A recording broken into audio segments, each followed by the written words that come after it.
Hello दोस्तों, welcome back once again.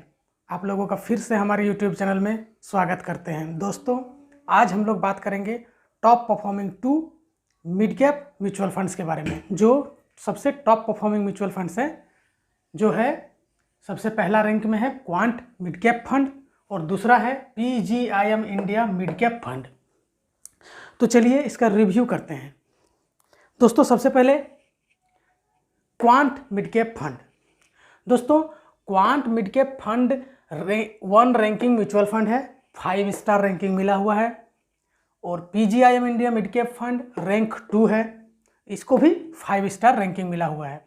दोस्तों, अगर एसेट अंडर मैनेजमेंट AUM की बात करें तो क्वांट मिड कैप फंड का AUM है 964 करोड़ रुपए, यानी कि इस फंड में टोटल 964 करोड़ रुपये इन्वेस्ट हुए हैं। दोस्तों, अगर क्वांट मिड कैप फंड का NAV की बात करें, नेट एसेट वैल्यू, तो 152.39 रुपीज़ का है और एक्सपेंस रेशियो 0.63%, यानी कि ये जो 0.63% है, ये हमारे इन्वेस्टमेंट का इतना परसेंट एज ए फीस हम लोगों को पे करना पड़ेगा। दोस्तों, परफॉर्मेंस क्वालिटी की बात करें तो 5 स्टार रैंकिंग है। डाउन साइड प्रोटेक्शन के लिए इसको 5 स्टार रैंकिंग मिला हुआ है, यानी कि बहुत ही अच्छा है।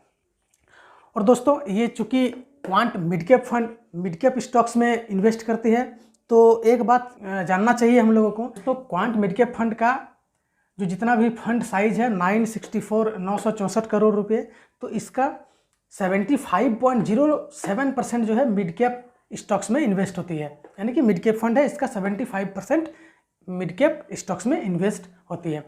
दोस्तों, इनका लार्ज कैप कैटेगरी में भी एक्सपोजर है जो 22.84%, और स्मॉल कैप में इनका इन्वेस्टमेंट नहीं है। जी हाँ दोस्तों, क्वांट मिड कैप फंड का स्मॉल कैप स्टॉक्स में इन्वेस्टमेंट नहीं है।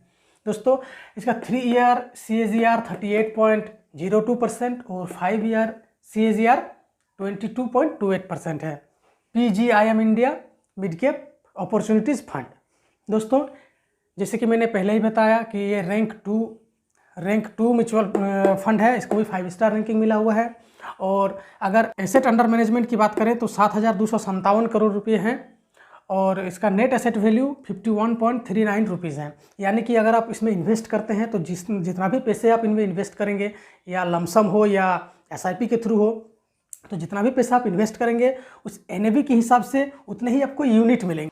NAV के हिसाब से ही हम लोगों को यूनिट मिलते हैं।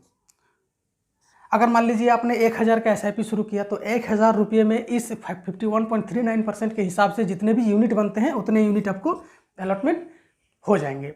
और जब कभी म्यूचुअल फंड का वैल्यू बढ़ेगा तो NAV बढ़ेगी, और NAV बढ़ेगी तो आपका जो यूनिट का जो प्राइस है, जो आपने पे किया है, उसका प्राइस भी, मान लीजिए आपने ख़रीदा है 51.39% पे और 51.39 रुपीज़ पे, और अगर इसका NAV जो है मान लीजिए 52 या 60 रुपीज़ हो जाता है, तो उसी हिसाब से आपको, तो यूनिट तो फिक्स है कि आपको इतना रुपीज़ के हिसाब से जो यूनिट मिले हुए हैं, उस यूनिट के हिसाब से जब ये 60 रुपीज़ हो जाएगा तो ये रुपीज़ इंटू आपका यूनिट्स, जो आपका वैल्यू आएगा वही आपका प्रेजेंट वैल्यू होगा, आपका जो पैसे इन्वेस्ट किए हैं उसका। दोस्तों, PGIM India mid cap fund में अगर आप पैसे इन्वेस्ट करते हैं तो आपको एक्सपेंस रेशियो 0.38% देना पड़ेगा। चूँकि दोस्तों, क्वांट मिड कैप फंड में जहाँ एक्सपेंस रेशियो 0.63% था, यहाँ PGIM India mid cap opportunities fund में एक्सपेंस रेशियो 0.38% है। इसका अगर परफॉर्मेंस क्वालिटी की बात करें तो 5 स्टार रैंकिंग मिला हुआ है। Down side protection 5 star ranking है, यानी कि दोनों में सेम है, दोनों का परफॉर्मेंस लगभग सेम है। अब देखिए, जैसे कि ये मिड कैप फंड है तो मिड कैप स्टॉक्स में 70.28% एक्सपोजर है, लार्ज कैप में 10.94% एक्सपोजर है और स्मॉल कैप में 15.04 एक्सपोजर है। क्वांट मिड कैप फंड में तो स्मॉल कैप में एक्सपोजर है ही नहीं, जबकि PGIM इंडिया मिड कैप में 15.04% स्मॉल कैप स्टॉक्स में भी एक्सपोजर है। PGIM India mid cap fund का 3 ईयर्स का CAGR 39.80% और 5 ईयर CAGR 20.27% है। दोस्तों, अगर आप इसमें लमसम भी करते हैं या SIP के थ्रू भी इन्वेस्ट करते हैं तो दोस्तों इनका जो ग्रो करने का पोटेंशियल बहुत ही ज़्यादा होता है, क्योंकि ये मिड कैप फंड है। ये मिड कैप साइज़ का ही स्टॉक्स में पैसे इन्वेस्ट करते हैं। और चूँकि ये लार्ज कैप स्टॉक्स की तरह बहुत ज़्यादा तो ग्रो नहीं किया हुआ रहता है, इसका इन स्टॉक्स का जो है ग्रो होने की बहुत ज़्यादा संभावनाएं पोटेंशियल होती है, जिस वजह से हमारा इन्वेस्ट किया हुआ पैसा भी बहुत ज़्यादा रिटर्न बना के दे सकती है। बशर्ते इसका एक ही शर्त है कि हमें बहुत लॉन्ग टर्म में जाना चाहिए। शॉर्ट टर्म में ज़्यादा हमें रिटर्न देखने को नहीं मिल सकता है, क्योंकि मार्केट फ्लक्चुएशंस के हिसाब से लॉन्ग टर्म में एक अच्छा ग्रोथ देखने को मिलती है, जिस वजह से हमें अच्छा रिटर्न भी देखने को मिलेगा। तो दोस्तों, अगर आप म्यूचुअल फंड में इन्वेस्ट करते हैं तो आपको ये मिड कैप फंड के साथ भी जाना चाहिए, यानी कि मिड कैप फंड में भी इन्वेस्ट करना चाहिए।